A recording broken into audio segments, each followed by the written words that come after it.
এই স্লোগান আর চিৎকার কি শুনতে পান যুদ্ধবাজ প্রধানমন্ত্রী নেতানিয়াহু?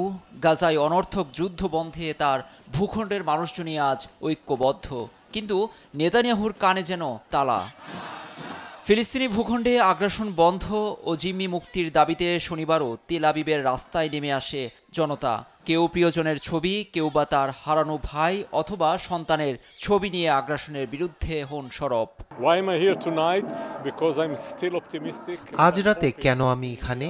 কারণ এখনো চরম হতাশ আমি মনে করি জনগণের ক্রমবর্ধমান চাপ নেতানিয়াহুকে তার বাজে নীতি থেকে সরিয়ে আনবে, সেই সঙ্গে আমাদেরকে উন্নত ভবিষ্যতের দিকে নিয়ে যাবে। এটি তিনি করবেন, নয়তো নতুন কোনো সরকারের হাত ধরে পরিবর্তন আসবে।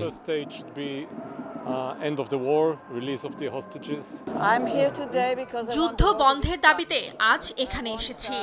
একটা বড় পরিবর্তন দেখতে চাই, কিন্তু তার আগে ইসরায়েলি জিম্মিদের ঘরে দেখতে চাই।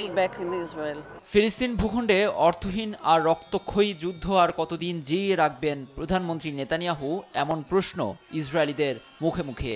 কেউ কেউ প্রধানমন্ত্রীকে দুর্বল নেতা আখ্যা দিয়ে ফের তার পদত্যাগের দাবি তুলেন। শান্তিপূর্ণ আন্দোলনে লেলিয়ে দেয়া হয় নিরাপত্তা বাহিনীকে। রাস্তায় টেনে হিঁচড়ে কয়েকজনকে ধরে নিয়ে যায় পুলিশ। ধরপাকড়ের ঘটনায় ইসরায়েলের গণতন্ত্র নিয়ে উঠেছে প্রশ্ন। প্রথমত, ইসরায়েলের গণতন্ত্র নিয়ে আমি ভীত। আমি একজন শিক্ষক, পরবর্তী প্রজন্মের ভবিষ্যৎ নিয়ে শঙ্কিত। এসব আমাকে ভাবাচ্ছে, তারা কি ইসরায়েলে স্বাধীনভাবে চলতে পারবে? যুদ্ধবিরতি ও বন্দি বিনিময় নিয়ে অর্থবহ একটা চুক্তিতে পৌঁছাতে হামাস বারবার আহ্বান জানালেও নানা টালবাহানা করে আসছেন নেতানিয়াহু। লুৎফর কবির, নিউজ ডেস্ক, দেশ টিভি।